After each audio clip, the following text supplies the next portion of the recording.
You're in the newsroom on CNN Philippines tonight. Long lines and slow trains greet MRT passengers today due to a systems check, but train operators say they will finish the work soon. A foreign journalist covering the Marawi conflict was hurt by a stray bullet. We checked the situation at Ground Zero. And all roads lead to the Mall of Asia Arena tonight as Britney Spears performs before thousands of fans.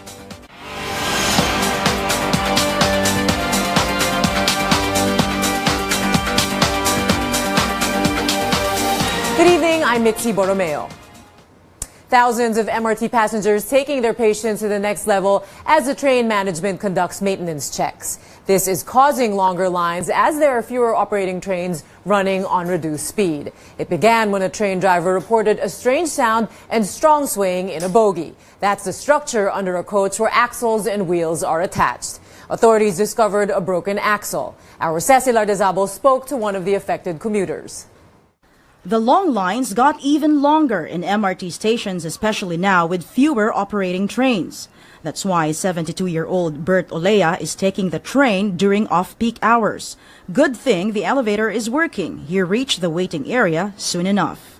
He had to line up again at the senior citizens lane before boarding the train. At first, he had a plan. Sa susunod na ako sasakay kasi mahaba. Hintayin ko na yung susunod dito. Pagka sakay nila, mapupunta na ako sa unahan. He went on board after 8 minutes of waiting. The train was packed. Commuters usually rush to get into the train at every station, and this isn't even rush hour. Olea noticed the slower train speed. Katulad ngayon, medyo mabagal ang takbo. Hindi ko alam kung bakit.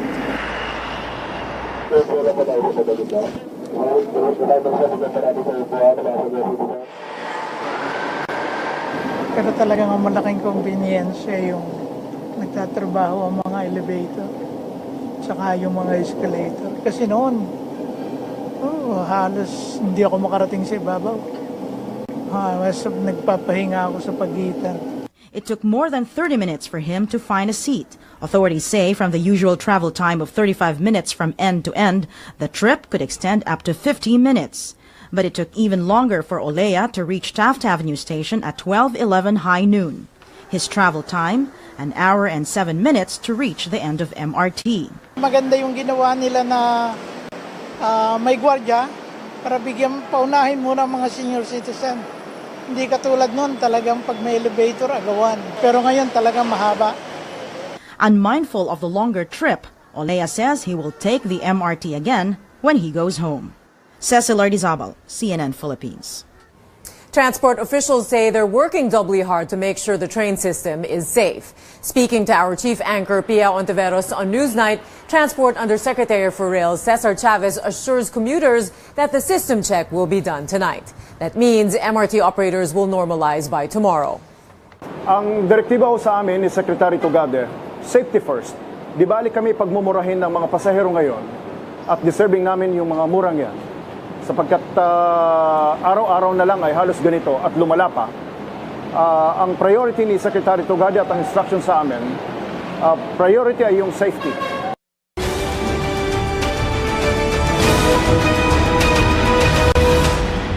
Airstrikes found Maute positions in Marawi early today. The city has been under siege for over 3 weeks now. Our George Cahiles takes us to the scene. Bullets from these attack helicopters served as early breakfast for Maute fighters at the Marawi city center. The military says skirmishes are now concentrated in 4 barangays, or about 10% of the city. We are seeing a conclusion of the conflict.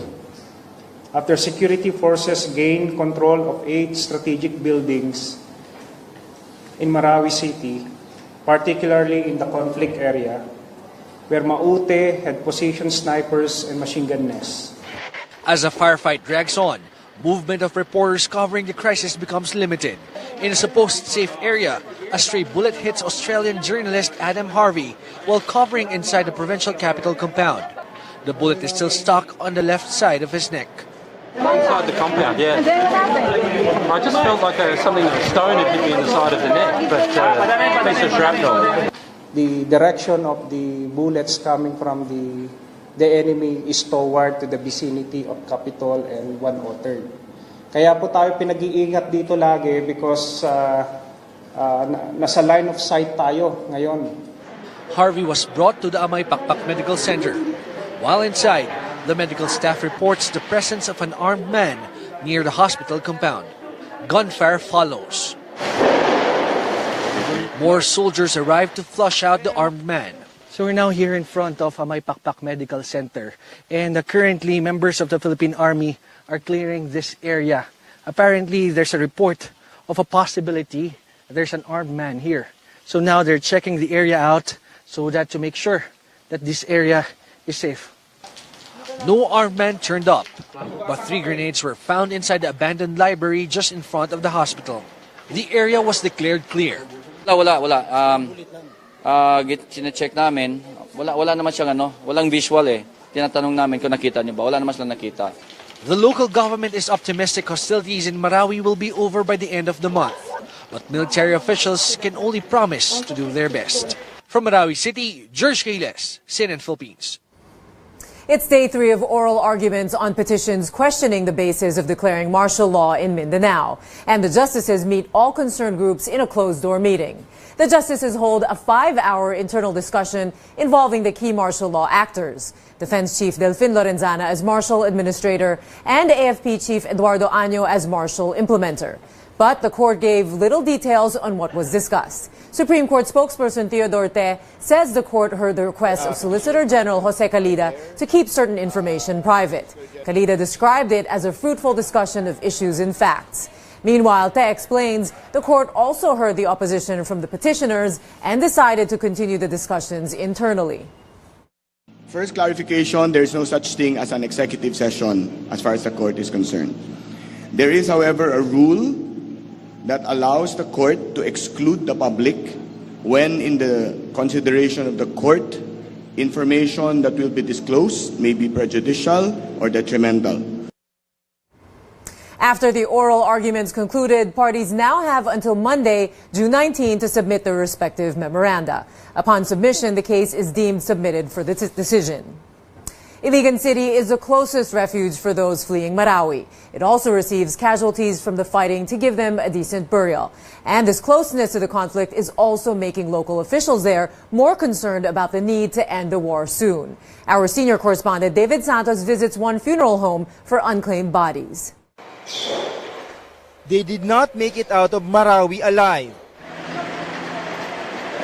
These 11 bodies have been left unclaimed for weeks now in a funeral home here in Iligan City. 6 male, 5 female. Among them, a small girl, about 5 years old, a victim of a stray bullet. These unidentified remains are buried in a public cemetery with only government workers arranging the burial and then attending the modest funeral. We are ready to facilitate whatsoever kung meron pang mga dead bodies na mapunta dito sa amin sa Iligan. Iligan is taking care of both the dead and the living from Marawi. It is now providing refuge for thousands of evacuees from the war-torn city. And because of its proximity to Ground Zero, Iligan now has its own share of security threats. Local officials are verifying reports armed men have been seen on the border of Lanao Sur and Iligan. It turned out negative. Then there are reports of militants in disguise, even using vehicles marked as media, so they can slip through security checks in Iligan. Kasama ang Iligan sa plano nila eh. So that's why we are very careful ngayon. The Marawi crisis now in its 4th week. There are growing calls from Muslim elders to put an end to the fighting. Groups of Islamic scholars or ulamas as well as leaders from traditional royal families gather in Iligan to make their voices heard. Akalaban lang namin noon, yung Amerikano, Spanish, at Japanese. Doon nasubukan talaga. Lahat nakikipag-away. Ngayon, wala kami kalaban, kundi IS lang, mga terrorist lang, hindi namin gusto yan. The military is also reaching out to the ulamas for help on how to resolve the Marawi crisis. They're concerned militants using mosques and Arabic schools as staging grounds for resistance. We cannot say go or bombard this mosque, or we cannot say also stop because that's their own decision. It's the decision of the military. Pero sana po sa buwan ng Ramadan ay itigil natin at umalis na tayo sa mga lugar natin dyan. Dahil para hindi madagdagan ng problema ng bawat ng mga sibilyan. In Iligan City, David Santos, CNN Philippines. Here are some top stories from around the world. At least 17 people are confirmed dead from a fire which engulfed a West London apartment building, but it's feared that number will almost certainly rise. And now, more than 24 hours since the fire started, the cause remains a mystery. Also unknown just how many are missing. Firefighters are still searching for victims. The London Fire Brigade says it would be a miracle if anyone was left alive. North Korea has broken its silence on the release of American detainee Otto Warmbier. A one-line report from a North Korean news agency Thursday said the 22-year-old University of Virginia student who's in a coma was freed for humanitarian reasons. Warmbier was found guilty of committing a hostile act against North Korea in March 2016 and sentenced to 15 years hard labor. He was freed earlier this week after in detention for more than 17 months. The Japanese parliament has passed an anti-conspiracy bill, which critics say could be used to curb civil liberties across the country. Prime Minister Shinzo Abe said the new law will help crack down on terrorism and organized crime in Japan ahead of the 2020 Tokyo Olympics. But the Japanese Bar Association said the law would infringe on civil liberties, noting that under the legislation, people protesting a building site could be imprisoned. Find out what the government has to say about the country's rice supply amid talks of a so-called only rice ban in restaurants. And a glimpse of the situation at the concert of singer Britney Spears tonight. We take you to Pasay City live. CNN Philippines Newsroom will be right back.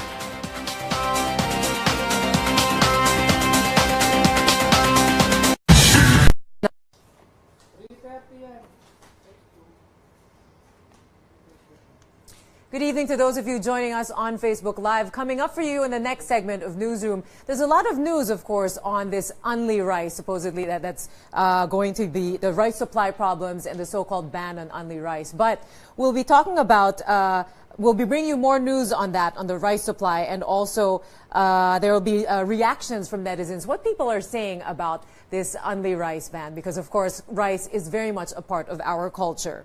Also, we'll be talking about the DTR, Department of Trade, reacts to concerns on prices that may be affected because of martial law, but they say that prices are still stable, but there are some concerns, so we will tell you about that. Also, the Department of Tourism has a new ad. We've been hearing about that in the news lately, and it's gotten some flack for similarities to the South Africa campaign. And apparently, they have cut ties with their ad agency, McCann. We'll bring you a story on that.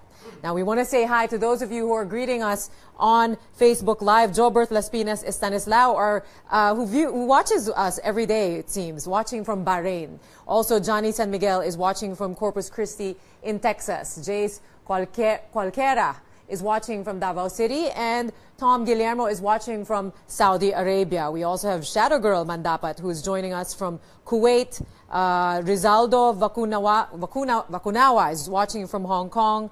A lot of reactions, of course, on our stories on Marawi. This is definitely pulling at the heartstrings.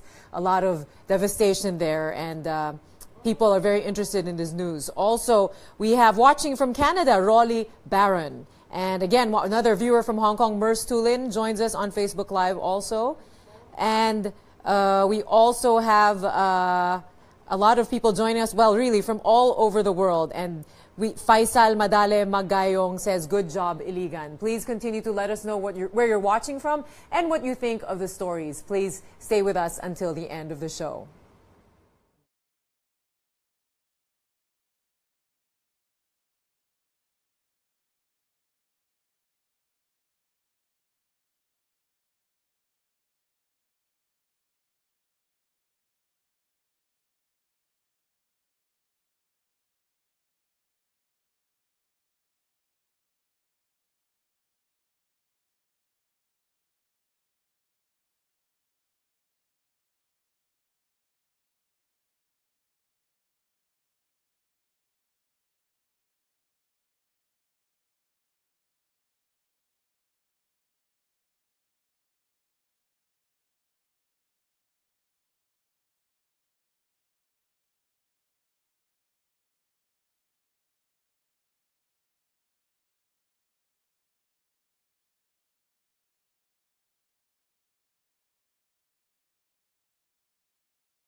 back in the newsroom on CNN Philippines. Hundreds of thousands of fans flocked to the SM Arena in Pasay for the much-anticipated Britney Spears concert. Let's see what's happening. Our Isabela Montano joins us live from there. Isabela, security is indeed a top concern now, especially after the recent terror attacks here and around the world. What are authorities saying about that? Well, authorities are saying, firstly, that they are prepared for this and that they are, of course, on heightened alert. Metro Manila Police Chief Oscar Albayalde was here just earlier this afternoon to do an inspection, sort of a last-minute inspection, and he says he's confident they've got enough boots on the ground, enough officers manning the area. He spoke of roughly 200 officers being deployed here tonight. He says there are SWAT teams, K9 units also patrolling the entire area. There's armed personnel manning the entrances of the SM Arena, and he also mentioned that there are pre-positioned snipers all over the place. Also then, concert goers were advised to not bring big bags because this would mean longer queues during sort of security screenings by the entrance. But that wasn't the case. Most people seem to sort of had picked up on the advice. We also spoke, of course, to some of the fans to find out how they're feeling about the situation. You know, the attack at the Ariana Grande concert just a few weeks ago is still fresh in everyone's minds. And, well, people say, despite sort of a bit of fear being there, their passion for Britney and her music is still stronger, and they're definitely out to have a good time. Yeah, actually we're worried about it. So there are rumors that the concert will cancel because of that incident, but I think the government of the Philippines and also the producers are doing their best to pursue this concert. They didn't allow me to get here because they're afraid about the terrorism and bomb scare. They know it, but, you know, they're just worried. She's my childhood heroine. I literally grew up listening to her music when I was young. Because just like Britney, I also struggling in depression. Yes, honestly. But same as her, I was able to overcome it. The age of concert goers here tonight seems to be more in the sort of 20s and 30s because these are the people that would have been in their young teens when Britney was at the height of her career in the early 2000s. Also, the energy is just great. A lot of the fans here are happily showing off their moves, singing at the top of their lungs, most of them wearing signature Britney Spears outfits. So definitely everyone is out to have a good time. Mitzi. I hope you'll be joining them for some moves. Thank you, Isabela Montano, joining us live, reporting to us live from Pasay City. The Tourism Department terminates its contract with advertising firm McCann World Group Philippines. Tourism Assistant Secretary Frederick Alegre confirmed the government is ending its partnership with the ad agency. He adds DOT is looking at all legal angles and remedies and wants McCann to issue a public apology. This comes after the new tourism ad produced by McCann drew flack for its supposed similarities to a 2014 South African campaign. Officials from the department earlier defended the agency, saying it was not a case of plagiarism. Now, Alegre says the tourism department saw glaring similarities between the two ads. The DOT will reopen the procurement process for the production of a new campaign material, which will be consistent with the current It's More Fun slogan.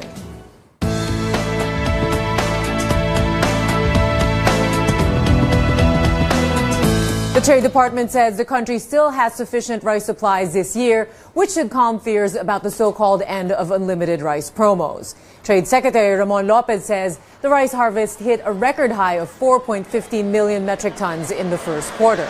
On top of that, the National Food Authority will also import another 54,000 metric tons to boost stocks. Lopez explains the government's investment in high-yielding seeds and farming technology is paying off. Sa ngayon wala naman tayong shortage na nakita, and even on the reports ng NFA with imports coming, masusuplayan na ng mabuti yung rice requirements. Meanwhile, the DTI says prices are under control in most of Mindanao amid the declaration of martial law. But the department admits it's impossible for them to monitor whether prices are just as stable inside Marawi. Mindanao has been under a price freeze since May 23rd. It will run for 60 days for basic goods and a shorter 15 days for cooking gas and kerosene. Rice is a food staple for Filipinos. That's why unlimited rice promos in restaurants are such a big hit. So a senator's joke about a so-called only rice ban does not sit well for some. Ivy Saunar reports. It's a staple for many Filipinos, and most of the time, 1 cup is not enough. That's why many reacted when Senator Cynthia Villar said Filipinos should cut back on rice and eat vegetables instead for health reasons. Ano ba yung sinasabi nila na unlimited rice? Masama yan. Pagbawal na natin yung unlimited rice. So, kasi nakakasakit tayo gawa ng unlimited rice na yan. But for many, restaurants with unlimited rice promos are their go-to place. Just like this restaurant along España in Manila. For just 99 pesos, you get a generous serving of your choice viand, soup, drink, and unlimited rice. Observation namin talagang marami punta sa mga only rice, lalo ng mga kaidara ng mga teenagers. Malalakas kumain sila eh. Wala akong nakitang nasayang na rice eh, kasi yung mga tao kasi, bago kami bigay ng mga rice sa mga customers na nangihingi, tinatanong muna namin kung 1/4 ba, half ba sir, ma'am, or buo ba. Sulit and pasok sa budget. Sa mga hindi only na mga fast food, malaki yung extra rice mahal. Others can take as much as 3 cups of rice, but others are eating less of the staple. Umiiwas din. Mayroon magkasakit eh. Nababawas nga ako eh. A nutritionist says a person can have up to 5.5 cups of rice per day, but an active person can consume more. If you exceed, there must be a reason why you will exceed, di ba? Like, madami kang gagawin ngayong araw na to. So you need extra energy to be able to perform the extra work. Okay lang yon. Kung kumain ka ng maraming rice, nang wala naman dahilan, gusto mo lang, yung hindi mo mapaburn, yung glucose na hindi mo maburn into energy, made-deposit as adipose or fat. Villar says, based on a study, eating 1 plate of white rice every day increases the risk of developing diabetes. Ivy Saunar, CNN Philippines.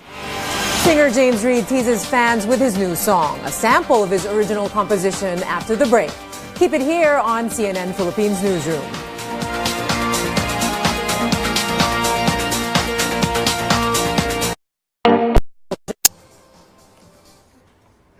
Still more stories coming up for you on the final segment of the newsroom. One more story is many have been wondering where President Duterte is. We haven't been seeing much of him lately. And Ina Andolong joins us to tell us about President Duterte's private time.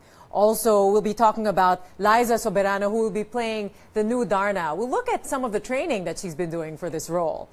Now, we are hearing from many of you on Facebook Live. We always love to hear from you. Thank you very much for your comments and saying hello to us. Laura Lee Reich Koten Alsup says, sending our condolences to Marawi families. And Klaus Fuentes says, salute to CNN Philippines and other members of the media for covering such war zone and places near Marawi. Thank you. Definitely our heroes, or people who are at the front lines, bring these stories to the world. This is public service at its best. Lynn Delavin Laquinta says, it's so painful to watch. Kawawa naman lahat ng nadamay, may namatayan pa at wala ng bahay na uuwian ng matapos man yan. Let's all pray para sa bansa natin at sa buong mundo na sana ma-stop na ang mga kaguluhan. I'm sure many share those sentiments. Also, Dante Sudaykal is watching from Ottawa, Canada. Emily Soleta is joining us from Japan. Also from Tokyo, Japan, Lily Reyes. San Lor Sumiga is watching from San Rafael, Iloilo. And Ronald Lacson is watching from Jeddah, Saudi Arabia. And Nash Ayo is watching from Riyadh. Also, Nigel Vidal is saying, hello, CNN, watching from Hong Kong. Of course, a lot of viewers from the United States, including Mia Fe, who's watching from California. So we're seeing viewers all over Asia, North America, Europe. Also, another one from the U.S., Camille Trinidad, is watching from Kansas, of course, the Middle East. We also have, of course, our viewers greeting us from different parts of the Philippines. And Joey Ermita is watching from Disneyland in California. Thank you for greeting us, for all your comments on our stories. Please do join us until the end of the show. And for more stories, do visit us at cnnphilippines.com. And again, please keep on letting us know what you think of the stories, what matters to you, and let us know where you're watching from. We love hearing from you.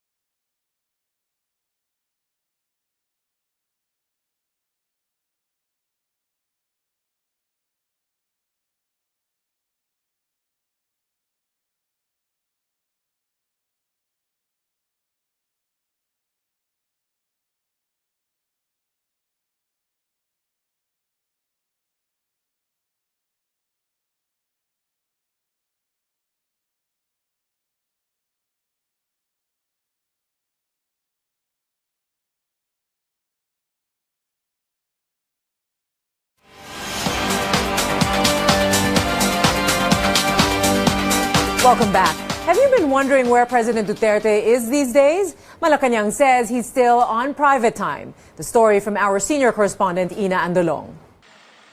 President Duterte is still resting, and it appears he may not be seen out in public anytime soon. His spokesman, Ernesto Abella, says the president is taking some time off to rejuvenate. Let's just put it this way, that he's resting for some time. You have to consider that he has been on the road for at least 23 days regarding fulfilling his martial law supervision. So, it has been really brutal. The president was last seen in public last Sunday when he attended the funeral rites for the fallen soldiers who were flown to Manila.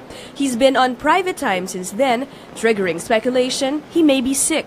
What he does during his private time, the palace says, well, that's that, private. But Abella says he's primarily resting. Lawmakers have different takes on the president's time off. A number of senators say it's no big deal. A non-issue if he's just resting. Not a cause for alarm. After all, he is already 72. Opposition congressmen want regular updates on the president's health, which they say is a national issue. Ifugao Representative Teddy Bagilat suspects the president is undergoing a medical checkup. The president previously denied rumors he has cancer, but admitted to having Berger's disease, Barrett's esophagus, and a recurring migraine. Has he seen a doctor, sir, since Monday? I'm not privy to those matters, but I'm sure he's checked with his own experts. The president has just been in his official residence, Bahay Pagbabago, since Sunday. He is expected to be in Davao on Friday and spend the weekend there. Malacanang insists the president is just tired. He's well and that people don't have anything to worry about. Don't you ever rest? Ina Andolong, CNN Philippines. What you're seeing now are photographs of President Duterte with special assistant to the president, Bongo. One was taken earlier tonight at Bahay Pagbabago, or the presidential residence inside Malacanang. Now for entertainment news, singer James Reid announces the release of his new song and its music video. Reid says it's entitled Cool Down and will be available in all music portals and streaming services tomorrow, June 16th. The singer adds the music video will be out the same day on his home network's music channel. Cool Down is one of the songs he composed in his upcoming album. Here's a sample.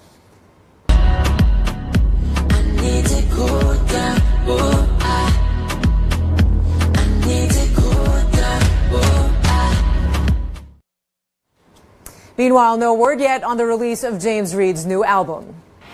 And that's a newsroom for you this evening. I'm Mitzi Borromeo. Thank you for watching. Good night.